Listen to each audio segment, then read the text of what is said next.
Here it is again. It's a great pulling machine. It's a Pryor machine.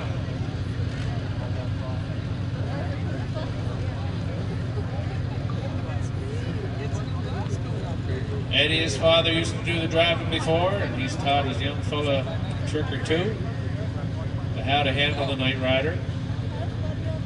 And I think he does a mighty fine job.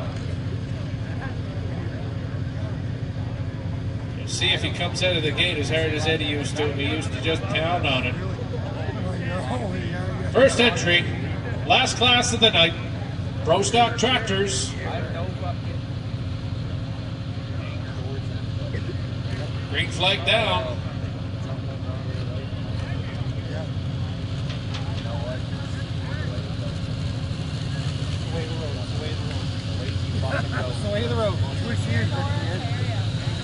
Robert Pryor with the Night Rider.